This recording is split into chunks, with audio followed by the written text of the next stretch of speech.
English grammar का most important topic है tense, क्योंकि जब तक आपको टेंस नहीं आता ना, इसके आगे कोई सी भी इंग्लिश की जो एडवांस सीरीज़ है उसको आप कंटिन्यू नहीं कर पाते हैं।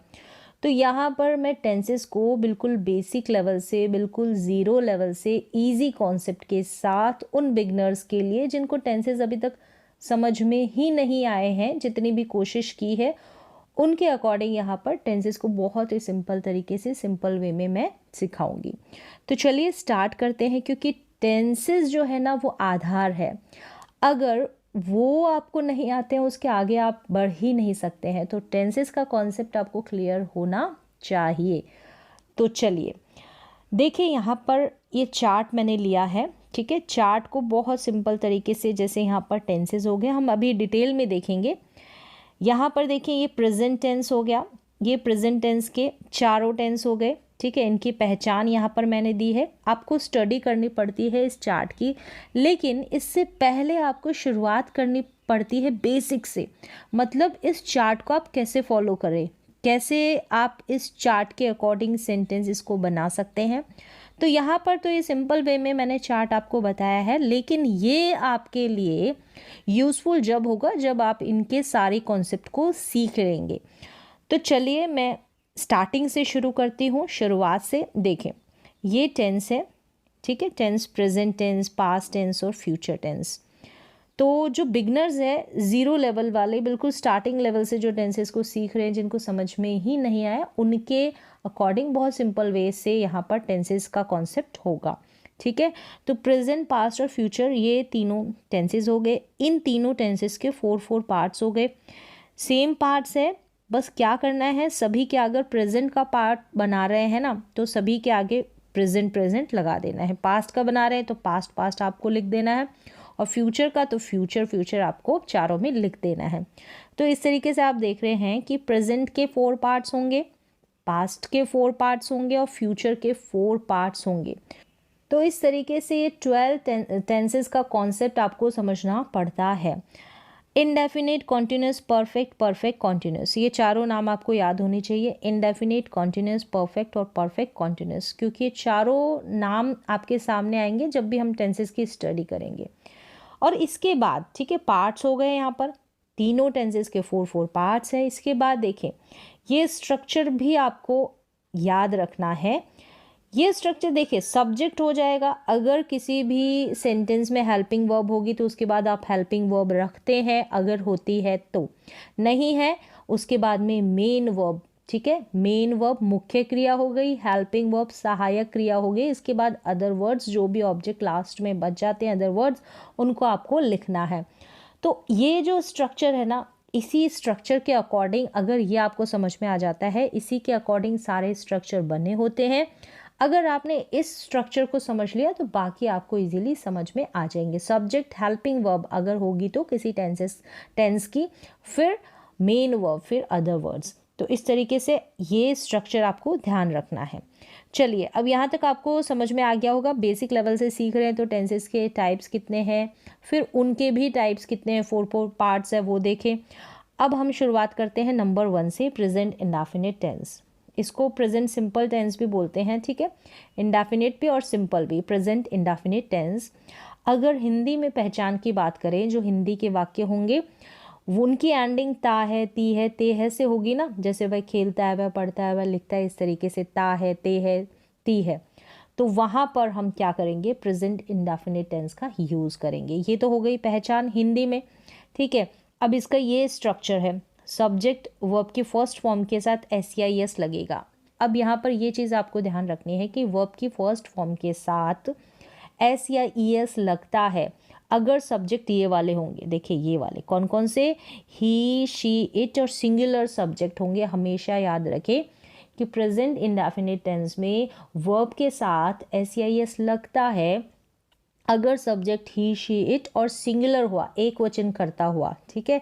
राम, सीता, गीता, इस तरीके से एक वचन करता।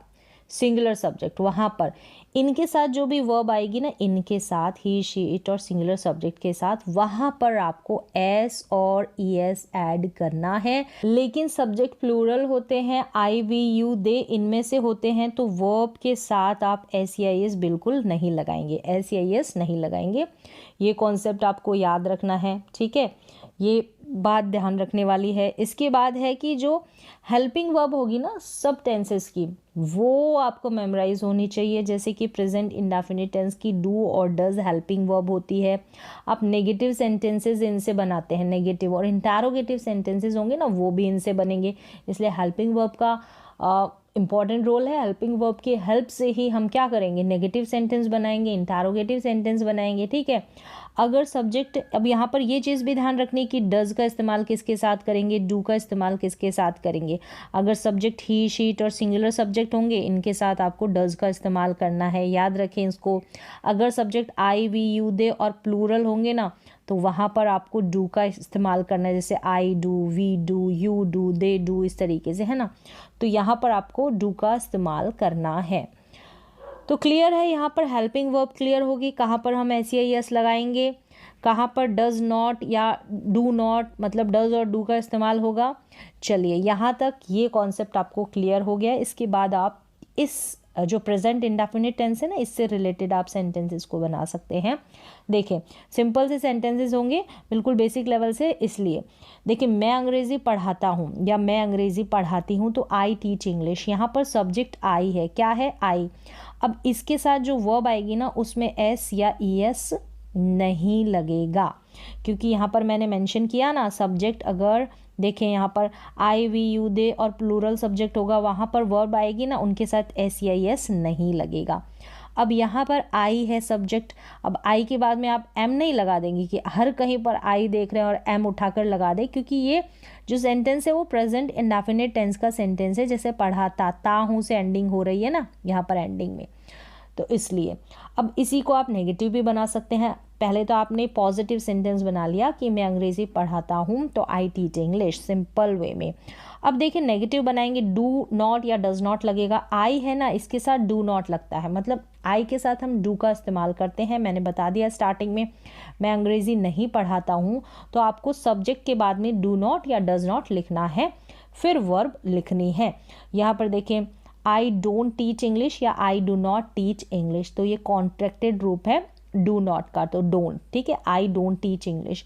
अब यहाँ पर देखें, डू या डज नॉट आ जाएंगे ना, जब डू और डज का इस्तेमाल हो जाएगा तो वर्ब सब्जेक्ट चाहे कोई से भी हो, सब्जेक्ट सिंगुलर हो, सब्जेक्ट प्लूरल हो, कोई से भी सब्जेक्ट हो, वहाँ पर हम वर्ब के साथ एस या एस नहीं लगाएंगे। अगर डू और डज का हम इस्तेमाल करते हैं तो हम क्या करेंगे, वर्ब के साथ एस या एस नहीं लगाएंगे, ध्यान रखें। क्या मैं अंग्रेज़ी पढ़ाता हूँ, अब देखिए ये जो सेंटेंस है ना, ये इंटरोगेटिव सेंटेंस है, क्या से शुरू हो रहा है ना, तो हेल्पिंग वर्ब वाला इंटरोगेटिव सेंटेंस है। तो यहाँ पर इसकी हेल्पिंग वर्ब क्या थी, डू और डज। क्या थी प्रेजेंट इंडेफिनिट टेंस की हेल्पिंग वर्ब, डू और डज। हम उनको स्टार्टिंग में रखेंगे अगर क्या से शुरू हो रहा है इंटरोगेटिव सेंटेंस, ठीक है, क्या से शुरू होता है ये हिंदी वाला, तो यहाँ पर हम हेल्पिंग वर्ब रखेंगे। हम सब्जेक्ट देखेंगे इसके बाद, सब्जेक्ट क्या है, आई, यानी मैं है ना, आई, तो आई के साथ हम डू और डज का इस्तेमाल करते हैं। किसका इस्तेमाल करके करते हैं ये आपको पता लगाना, तो आई के साथ हम डू का इस्तेमाल करते हैं, डू आई, ठीक है, डू फिर सब्जेक्ट फिर वर्ब। ध्यान रखें ये जो तरीका है बनाने का, डू हेल्पिंग वर्ब फिर सब्जेक्ट फिर वर्ब जो भी लगनी है, तो डू आई टीच इंग्लिश, तो डू और डज का इस्तेमाल करेंगे। वहाँ पर आपको सिंपली वर्ब की फर्स्ट फॉर्म लगानी है, कोई एस या यस नहीं ऐड करना है। अब जितने भी इंटरोगेटिव जो सेंटेंसेस होंगे क्या से शुरू होंगे, उनका जो तरीका है यही होगा, हेल्पिंग वर्ब, सब्जेक्ट, फिर जो भी वर्ब टेंसेस के अकॉर्डिंग लगानी है। चलिए क्लियर है। अब हम चलते हैं, इंटरोगेटिव सेंटेंस बनाएंगे लेकिन हम WH फैमिली वाला बनाएंगे। तो क्या करना है, बस जैसे हमने अभी डू डज से सेंटेंस इस्तेमाल किया था ना, उससे पहले आपको WH वर्ड रख देना है, ठीक है, WH वर्ड। देखिए, मैं अंग्रेज़ी क्यों पढ़ाता हूँ या मैं अंग्रेज़ी क्यों पढ़ाती हूँ, जब ये कब, क्यों, क्या, कैसे बीच में आ जाएगा ना, तो इसकी अंग्रेजी लिखनी आपको, इसकी इंग्लिश, जैसे क्यों, तो वाई है इसकी इंग्लिश, ठीक है, क्या है तो वाई है, तो इसको हम स्टार्टिंग में रखेंगे इस WH वर्ड को। इसके बाद आपको सब्जेक्ट नहीं रखना है, क्योंकि गलती हो जाती है, इसके बाद हम सब्जेक्ट लिख देते हैं। तो इसके बाद हमने क्या करना है, सब्जेक्ट नहीं लिखना है हमको, डू या डज जो भी इस टेंस की हेल्पिंग वर्ब है, क्योंकि ये प्रेजेंट इंडेफिनिट टेंस का सेंटेंस है ना, तो पढ़ाता हूँ से वाक्य की एंडिंग हो रही है, इसलिए हमने यहाँ पर डू लिखा। अब डू क्यों लिखा, क्योंकि यहाँ पर जो सब्जेक्ट है मैं है, आई है, तो आई के साथ हम हेल्पिंग वर्ब किसका इस्तेमाल करते हैं, डू का, तो वाई डू आई, उसके बाद आपको वर्ब लिखनी है। जो ये तरीका है बनाने का, जो वे है, मतलब WH फैमिली वर्ड आएगा, फिर हेल्पिंग वर्ब आ रही है, फिर देखिए सब्जेक्ट आ रहा है, फिर टीच यहाँ पर वर्ब आ रही है, तो यही तरीका जितने भी हम टेंसेस में जो सेंटेंसेस को फ्रेम करेंगे ना, बनाएंगे ना, यही तरीका चलेगा। बस आपको वर्ब का ख्याल रखना है और टेंसेस से रिलेटेड जो हेल्पिंग वर्ब है उसका ख्याल रखना है। तो मैं अंग्रेजी क्यों पढ़ाता हूँ, why do I teach English, तो इस तरीके से आप बना लेंगे। अब देखें, हमने SEIS वाला नहीं बनाया ना, तो ये भी देख लें। वह स्कूल जाती है, अब यहाँ पर सब्जेक्ट क्या है, शी है। अब शी, अब सिंपल सेंटेंस है, मतलब पॉजिटिव सेंटेंस है ये, ठीक है, नेगेटिव है, इंटरोगेटिव नहीं है, पॉजिटिव सेंटेंस, नॉट भी नहीं है, WH फैमिली भी नहीं है यहाँ पर। तो देखिए शी आ गया, अब वर्ब जाना है यानी कि गो। अब यहाँ पर हमने ES लगाया है, ठीक है, ES लगाया है, क्यों लगाया है, क्योंकि सब्जेक्ट शी है। अगर सब्जेक्ट ही, शी, इट और सिंगुलर सब्जेक्ट होता है तो वहाँ पर हम क्या करते हैं, वर्ब के साथ SEIS लगाते हैं, अगर सेंटेंस पॉजिटिव हो तो। बस ध्यान रखना, पॉजिटिव हो, नकारात्मक और प्रश्नवाचक में नहीं ऐसा करते हैं। SEIS लगाने का जो फंडा है वो नकारात्मक और इंटरोगेटिव सेंटेंसेस जो होते हैं उनमें नहीं चलता है। तो वह स्कूल जाती है, she goes to school, she goes to school. चलिए क्लियर हो गया। यहाँ पर आपने सीख लिया है प्रेजेंट इंडेफिनिट टेंस को, सिंपल प्रेजेंट टेंस को, हेल्पिंग वर्ब डू और डज, SEIS का फंडा लगेगा। सिर्फ और सिर्फ पॉजिटिव सेंटेंस में डू और डज आ जाता है, वहाँ पर हम SEIS अप्लाई नहीं करते हैं। क्लियर है। चलिए प्रेजेंट कॉन्टिन्यूअस टेंस में आ जाए। प्रेजेंट कॉन्टिन्यूअस टेंस जो है यानी कि जहाँ पर काम जारी रहता है, रहा है से वाक्य की एंडिंग होती है, ठीक है, प्रेजेंट कॉन्टिन्यूअस टेंस रहा है। जैसे कि अब यहाँ पर रहा है तो रहा है, रही है, रहे हैं, रही हूँ, इस तरीके से सारे आ जाएंगे, ठीक है। जो भी एंडिंग होगी ना, रहा है, रही है, रहे हैं, सभी आ जाएंगे। सिर्फ मैंने लिखा है रहा है तो आप ऐसे नहीं सोचिए सिर्फ रहा है आना चाहिए। क्लियर है। चलिए अब प्रेजेंट कॉन्टिन्यूअस टेंस में ऐसे सेंटेंसेस आते हैं जैसे अभी मैं क्या कर रही हूँ, मैं पढ़ा रही हूँ, इस पॉइंट में मैं जो काम कर रही हूँ वो प्रेजेंट कॉन्टिन्यूअस टेंस में आ जाते हैं, ठीक है। शॉर्ट टर्म है, ये पढ़ाने का जो काम है, अभी फिलहाल जो मैं पढ़ा रही हूँ ना, तो ये प्रेजेंट कॉन्टिन्यूअस टेंस में है। अभी 2 घंटे बाद ज़रूरी थोड़ी मैं पढ़ा रही होंगी, तो अब भी मैं पढ़ा रही हूँ, तो उसके अकॉर्डिंग हम यहाँ पर प्रेजेंट कॉन्टिन्यूअस टेंस का यूज़ करेंगे।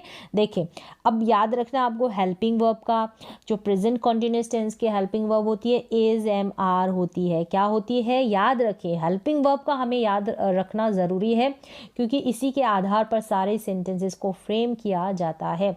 Is, am, are, is, am, are. अब उसके बाद क्या याद रखना है, अब आपको रखना है कि इज का इस्तेमाल हम कौन से सब्जेक्ट के साथ करेंगे, एम का इस्तेमाल हम कौन से सब्जेक्ट के साथ करेंगे, आर का इस्तेमाल हम कौन से सब्जेक्ट के साथ करेंगे। देखें इज का इस्तेमाल याद रखें, ठीक है, इज का इस्तेमाल करेंगे हम सिंगुलर सब्जेक्ट, जितने भी सिंगुलर सब्जेक्ट होते हैं, एकवचन कर्ता होते हैं, उन सभी के साथ इज का इस्तेमाल किया जाता है, ठीक है। बात कर रहे हैं हम प्रेजेंट कॉन्टिन्यूअस टेंस की। क्लियर है। अब यहाँ पर ही, शी, इट, याद रखें ही, शी, इट, इनके साथ भी हम इज का इस्तेमाल करते हैं, he is, she is, it is. Clear है। तो ये मैं बोलकर बता रही हूँ, आप इसको नोट डाउन रखें। अब एम या जो आई है ना, सब्जेक्ट आई के साथ हम एम का इस्तेमाल करेंगे, बस आई के साथ हम एम का। इजी है। अब आगे देखें, प्रेजेंट कॉन्टिन्यूअस टेंस की बात हो रही है, ठीक है, और आर का इस्तेमाल जितने भी प्लूरल सब्जेक्ट है, जितने भी प्लूरल सब्जेक्ट है, we, you, they, we, you, they, इनके साथ भी, ठीक है, we are, you are, they are, इनके साथ भी हम आर का इस्तेमाल करेंगे। चलिए अब वर्ब को भी तो देखना है ना, तो यहाँ पर जो है वर्ब की फर्स्ट फॉर्म होगी ना, उसके साथ आईएनजी लगा देना है, मतलब कि आईएनजी वाली जो वर्ब्स है ना वो इसमें आएगी, प्लेइंग, कुकिंग, वॉचिंग, रनिंग, इस तरीके से। क्लियर है। चलिए, इतना आपने ध्यान रख लिया और आप इजीली प्रेजेंट कॉन्टिन्यूअस टेंस के सेंटेंसेस को फ्रेम कर लेंगे। मैं पढ़ा रही हूँ, अभी एट प्रेजेंट, अभी जो ये टाइम है ना, ये जो मोमेंट है, इसमें क्या कर रही हूँ, मैं पढ़ा रही हूँ। तो I am teaching, I am teach का टीचिंग हो जाएगा, ठीक है। आईएनजी वाली वर्ब आपको इंक्लूड करनी है। अब देखिए, आई के साथ हमने एम हेल्पिंग वर्ब लगाई है। ये जो एम है ना, ये हेल्पिंग वर्ब है, ठीक है। और ये जो टीचिंग है ना, ये क्या है, मेन वर्ब है, मुख्य क्रिया है। चलिए, हम आई टीचिंग, हम सिर्फ आई टीच लिख दें, आई टीचिंग लिख दें, तो ये इस टेंस का, प्रेजेंट कॉन्टिन्यूअस टेंस का सेंटेंस सही फ्रेम नहीं होएगा, ठीक है। अब चलिए नेक्स्ट देखिए, इसी को नेगेटिव बनाना है तो क्या करना है, नेगेटिव में इज एम आर के साथ, इज एम आर के बाद में आपको नॉट लगा देना है। मैं नहीं पढ़ा रही हूँ, नेगेटिव बन गया, तो I am not teaching. Clear है, आई फिर हेल्पिंग वर्ब सब्जेक्ट के बाद, फिर नॉट, फिर मेन वर्ब। अब क्या मैं पढ़ा रही हूँ, इंटरोगेटिव सेंटेंस क्या वाले हैं, मतलब कि ये हेल्पिंग वर्ब वाले हैं। तो यहाँ पर हमको क्या करनी है, स्टार्टिंग में हेल्पिंग वर्ब रखनी है ना। तो इसके लिए हमको क्या करना पड़ेगा, हमको सब्जेक्ट देखना है। सब्जेक्ट यहाँ पर आई है, देखिए ये आई है ना, मैं। तो अब आई के साथ क्या लगता है, एम लगता है। तो हम क्या करेंगे, एम को उठाकर स्टार्टिंग में रख देंगे, फिर सब्जेक्ट लिखेंगे, क्योंकि क्या से शुरू हो रहा है, इंटरोगेटिव सेंटेंस है। और इसको, ये जो इंटरोगेटिव सेंटेंसेस जो हेल्पिंग वर्ब से स्टार्ट होते हैं ना, इंग्लिश में उनको यस नो टाइप के इंटरोगेटिव सेंटेंसेस बोलते हैं। तो एम आई फिर teaching, main verb, am I teaching, क्या मैं पढ़ा रही हूँ। चलिए, और रहा हूँ, रही हूँ, इन्हीं से एंडिंग हो रही है वाक्यों की। मैं क्यों पढ़ा रही हूँ, अब इंटरोगेटिव सेंटेंस है, कब, क्यों, क्या, कैसे बीच में आ रहे हैं, WH फैमिली वाले हैं, तो क्यों की अंग्रेजी हम स्टार्टिंग में बना लेंगे वाई। वाई के बाद में, WH फैमिली के बाद में हमेशा याद रखना है, हेल्पिंग वर्ब है टेंस की, तो हमको हेल्पिंग वर्ब रखनी है।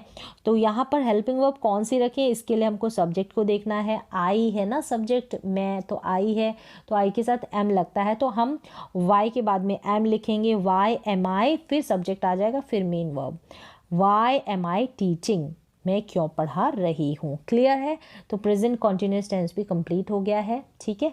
चलिए, प्रेजेंट परफेक्ट टेंस की तरफ चलते हैं। प्रेजेंट का परफेक्ट टेंस, अगर वाक्य की एंडिंग चुका है, चुकी है, लिया है, दिया है, ली है, दी है, इस तरीके से हो जाए, या फिर आ, ए, ई की मात्रा और उसके बगल में है आ जाए, जैसे कि आ, ए, ई की मात्रा, जैसे आया है, गया है, तो इनके साथ आ की मात्रा ही तो है ना लास्ट में एंडिंग, फिर है आ रहा है। तो इस तरीके से आप समझ सकते हैं, एंडिंग, इस एंडिंग से जो भी सेंटेंस होंगे वहाँ पर आप प्रेजेंट परफेक्ट टेंस का यूज़ करेंगे। चलिए, हेल्पिंग वर्ब क्या है, हैज़ और हैव है। जितने भी परफेक्ट टेंस है, जितने भी परफेक्ट टेंस है, उन सभी के साथ वर्ब की थर्ड फॉर्म का इस्तेमाल किया जाता है। क्लियर है। चलिए, अब यहाँ पर हमको देखना है कि ही का इस्तेमाल इन सब्जेक्ट के साथ होगा और हैव का इस्तेमाल इन सब्जेक्ट के साथ होगा। ये याद रखना ज़रूरी है, आगे तक काम आएगा। देखिए, ही, शी, इट और सिंगुलर सब्जेक्ट है, याद रखें ये तरीका, ही, शी, इट और सिंगुलर सब्जेक्ट है, यहाँ पर हैज़ का इस्तेमाल होगा। I, we, you, they plural subject है, यहाँ पर हैव का इस्तेमाल होगा।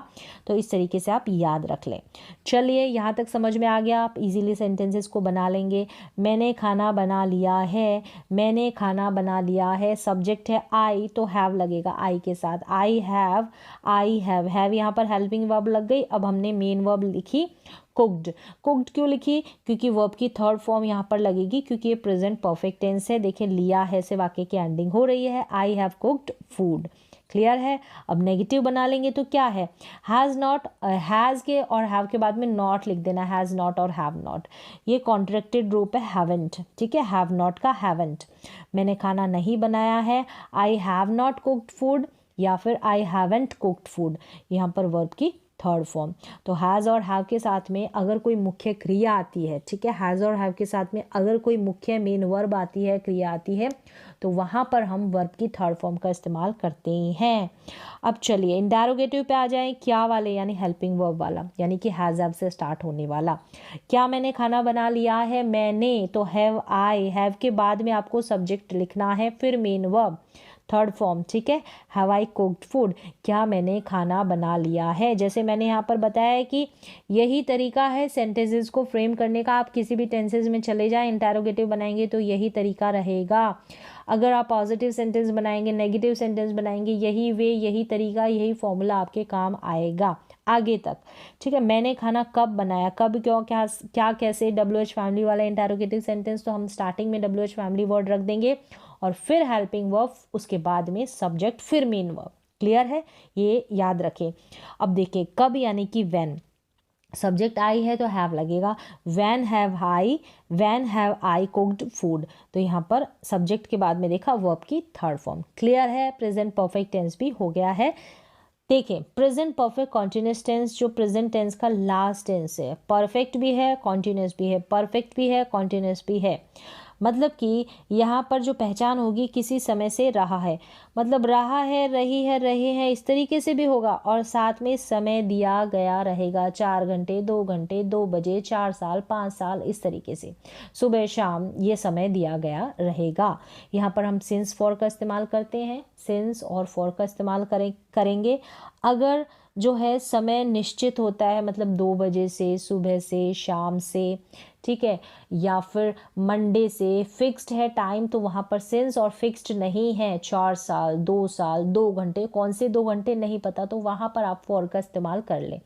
निश्चित समय के लिए, ठीक है, सिंस का इस्तेमाल, अनिश्चित समय के लिए फॉर का इस्तेमाल, इस तरीके से याद रख सकते हैं।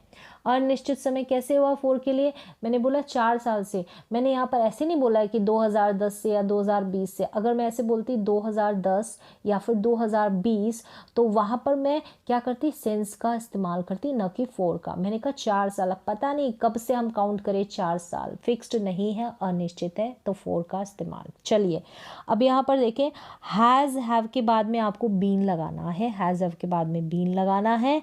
फिर जो मेन वर्ब आएगी, ठीक है, हैज़ बीन और हैव बीन, इसके बाद में जो भी मेन वर्ब आएगी उसमें आईएनजी आपको इंक्लूड करना है।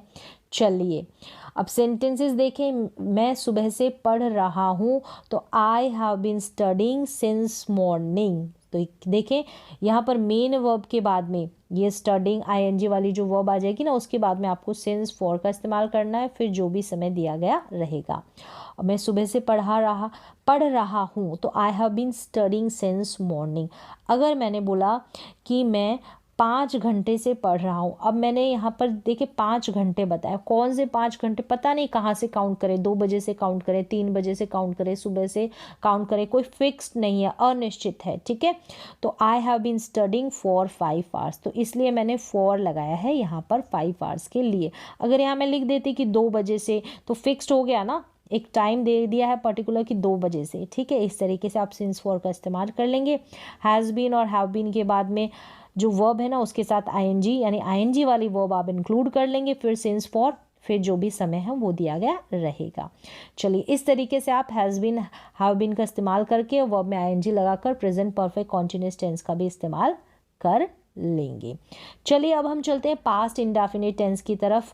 यहाँ पर इसकी पहचान जो होगी, आ ई ए की मात्रा पर या तो वाक्य की एंडिंग हो जाएगी, जैसे मैंने खाया, मैंने पिया, उसने लिखा, इस तरीके से आ रहा है ना, इस तरीके से हम क्या करेंगे, अगर आ ई ए की मात्रा आ जाएगी या फिर इनके साथ था भी आ जाएगा ना, तो भी हम पास्ट इंडेफिनिट टेंस में बना लेंगे। कैसे, जैसे मैं आया था, मैं गया था, इस तरीके से, मैंने खाया था, मैंने पिया था, इस तरीके से। चलिए और यहाँ पर देखें एक चीज़ ध्यान रखनी है, वर्ब की सेकंड फॉर्म का इस्तेमाल होगा। यहाँ पर क्या होगा, वर्ब की सेकंड फॉर्म का इस्तेमाल।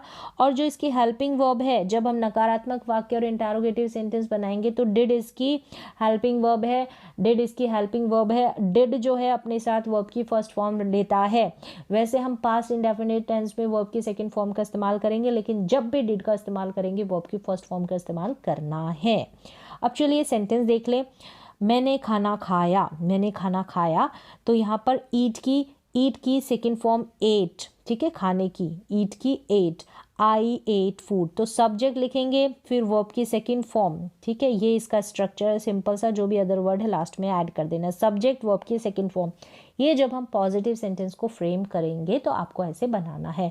अब जब हम नेगेटिव की तरफ चले जाएंगे, जैसे कि मैंने खाना नहीं खाया, तो I did not eat food, I did not eat food, I did not eat food. देखिए यहाँ पर ईट का ऐट हो गया है। अब यहाँ पर क्या करना है, WH फैमिली, WH फैमिली वाले वर्ड बनाएंगे या हेल्पिंग वर्ब वाले इंटारोगेटिव सेंटेंस डिड से शुरू होंगे, इन सभी के साथ वर्ब की फर्स्ट फॉर्म लिख देंगे। एज इट इज़ वैसे ही सेंटेंसेस को फ्रेम कर लेना है जैसे अब तक करते आए हैं। चलिए यहाँ पर आपको ध्यान रखना है, पास्ट इंडेफिनिट टेंस है ना, इसके हेल्पिंग वर्ब जो है डिड है। डिड जो है अपने साथ वर्ब की फर्स्ट फॉर्म लेती है। और यहाँ पर जो पॉजिटिव सेंटेंस हम बनाएंगे ना, जहाँ पर नकारात्मक वाक्य नहीं होंगे, नेगेटिव सेंटेंस नहीं होंगे, इंटरोगेटिव नहीं होंगे, वहाँ पर आप वर्ब के सेकेंड फॉर्म का इस्तेमाल करेंगे। चलिए क्लियर हो गया। अब पास्ट कॉन्टिन्यूस टेंस में आ जाए। कॉन्टिन्यूस टेंस यानी रहा रही वाला सीन तो आएगा ही आएगा। पास्ट है तो पास्ट की बात होती है तो वहाँ पर था आता है, था थे थी, तो रहा था, रही थी, रहे थे, इस तरीके से वाक्य की एंडिंग हो जाएगी तो पास्ट कॉन्टिन्यूस टेंस हो जाएगा। अब कॉन्टिन्यूस है, जो आईएनजी वाली वर्ब है उनका ही इस्तेमाल होगा, ठीक है, वर्ब में आईएनजी आपको लगाना है।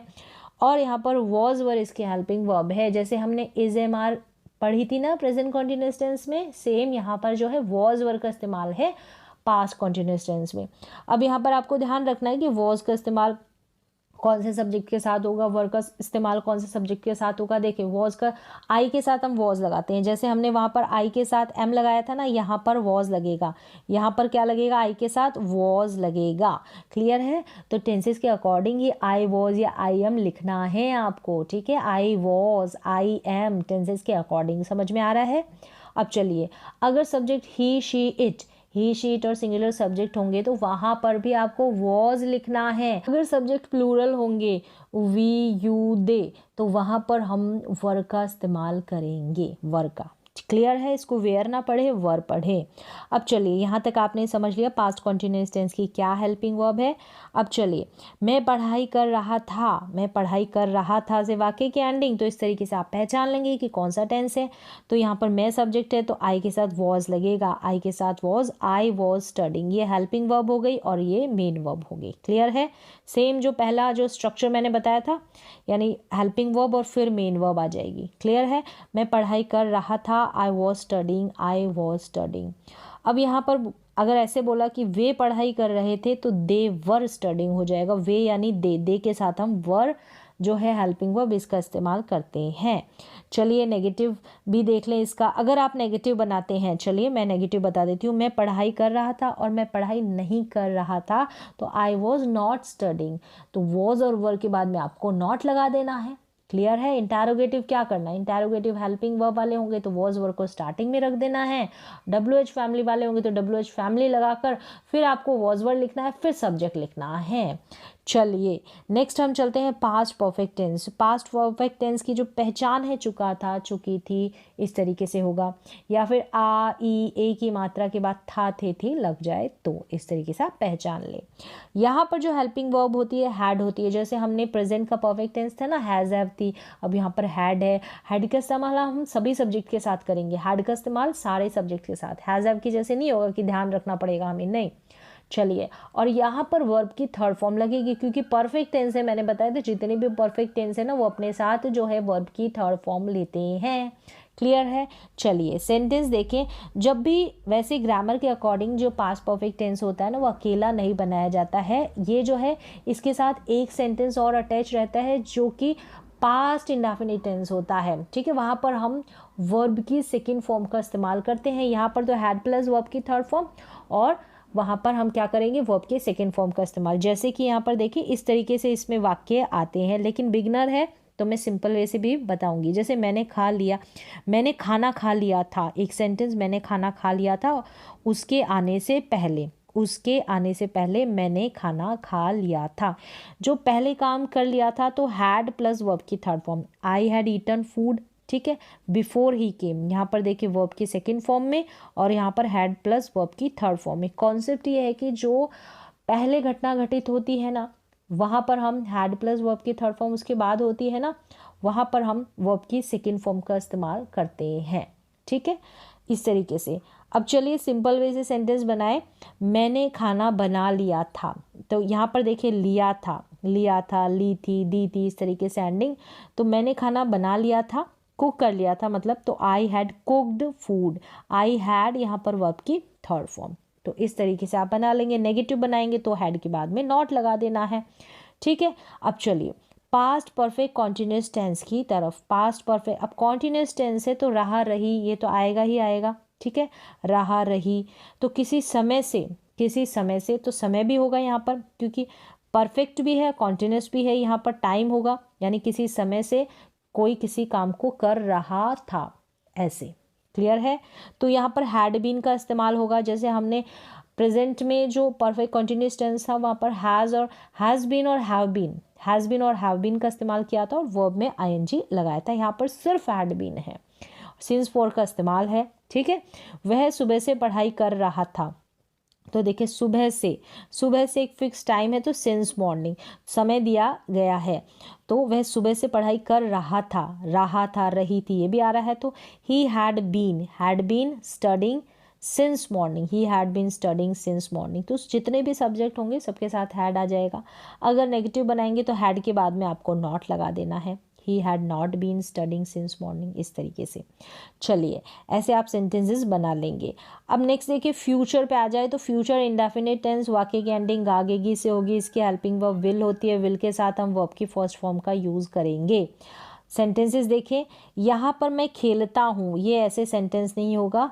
मैं खेलूँगा, क्या होगा, मैं खेलूँगा, ये तो प्रेजेंट इंडेफिनिट टेंस का सेंटेंस है। मैं खेलूँगा, गा से एंडिंग होगी, तो आई विल प्ले, आई फिर यहाँ पर विल, फिर वर्ब की फर्स्ट फॉर्म। चलिए मैं खेलूँगा, आई विल प्ले। मैं जो है क्या करूँगा, मैं खाना बनाऊँगा, तो आई विल कुक फूड। इस तरीके से आप सेंटेंसेस बना लेंगे। सिंपल है, फ्यूचर इंडेफिनिट टेंस, गा गेगी से वाक्य की एंडिंग होगी, और यहाँ पर विल के बाद में आपको वर्ब की फर्स्ट फॉर्म का इस्तेमाल कर लेना है। अब देखिए फ्यूचर कॉन्टिन्यूअस टेंस, रहा होगा, रही होगी, रहे होंगे, इस तरीके से एंडिंग होगी। फ्यूचर कॉन्टिन्यूअस टेंस में विल बी इसकी हेल्पिंग वर्ब होगी। अब कॉन्टिन्यूअस है तो वर्ब की फर्स्ट फॉर्म के साथ आपको आईएनजी लगाना है। यहाँ पर विल बी के बाद में वर्ब में आईएनजी लगाना है। जैसे मैं खेल रहा हूँगा, I will be playing, I will be फिर प्लेइंग। ठीक है, आई विल बी प्लेइंग। चलिए नेक्स्ट यहाँ पर देख लेते हैं फ्यूचर परफेक्ट यानी कि वर्ब की थर्ड फॉर्म। विल हैव के बाद में आपको वर्ब की थर्ड फॉर्म लिखनी है। चुका होगा, चुकी होगी, चुके होंगे, इस तरीके से वाक्य की एंडिंग होगी। मैं खेल चुका हूँगा, आई विल हैव प्लेड, तो यहाँ पर विल हैव फिर वर्ब की थर्ड फॉर्म। ठीक है, अगर नेगेटिव बनाएंगे will not have played, will के बाद में नॉट लगा देना है। तो वही तरीका है बनाने का जब हमने शुरुआत की थी, वैसे ही फ्रेम करना है आपको सेंटेंसेस का। बस आपको पहचान का ध्यान रखना है। इसके साथ ही साथ मुख्य जो काम है, मेन जो काम है आपका, जो हेल्पिंग वर्ब है ना सभी की, वो ज़रूर पहचाननी है, क्योंकि उसी के आधार पर हम सेंटेंसेस को सिंपल वे से क्रिएट कर पाते हैं, फ्रेम कर पाते हैं। फ्यूचर परफेक्ट कॉन्टिन्यूअस टेंस, ठीक है, लास्ट, किसी समय से रहा होगा, कोई किसी काम को किसी समय से कर रहा होगा, इस तरीके से वाक्य की एंडिंग होगी। यहाँ पर हैव बीन और वर्ब की फर्स्ट फॉर्म के साथ आईएनजी लगेगा, लेकिन इससे पहले आपको विल का इस्तेमाल करना है, विल हैव बीन। ठीक है, पूरी इसकी जो हेल्पिंग वर्ब हो जाएगी वो ये है, विल हैव बीन, फिर वर्ब में आईएनजी, विल हैव बीन। मैं सुबह से खेल रहा हूँगा, I will have been playing since morning, तो सबसे बड़ी हेल्पिंग वर्ब इसकी विल हैव बीन। ठीक है, विल हैव बीन। क्लियर है, तो इस तरीके से आप सेंटेंसेस को बना लेंगे। सबसे जो बेसिक काम है शुरुआती लेवल से अगर आप सीखते हैं ना, तो पहले आप टेंसेस को सीखें, टेंसेस के कॉन्सेप्ट को सीखें, टेंसेस की जितनी भी हेल्पिंग वर्ब है ना उनको सीख जाए। कहाँ पर हम डू, डज, नॉट, डू को अप्लाई करते हैं, डिड को अप्लाई करते हैं, हैड का इस्तेमाल करते हैं, हैव, हैज़, फिर हैज़ बीन, किस तरीके से इस्तेमाल करते हैं, कौन से टेंसेस होते हैं, उसी के बाद आप पैसिव सेंटेंसेस को क्रिएट कर पाते हैं, मॉडल्स की तरफ जा पाते हैं। पहले आप टेंसेस को क्लियर कर लें, उसके बाद। तो उम्मीद है कि बहुत ही सिंपल तरीके से मैंने समझाने की कोशिश की है, आपको समझ में आया होगा।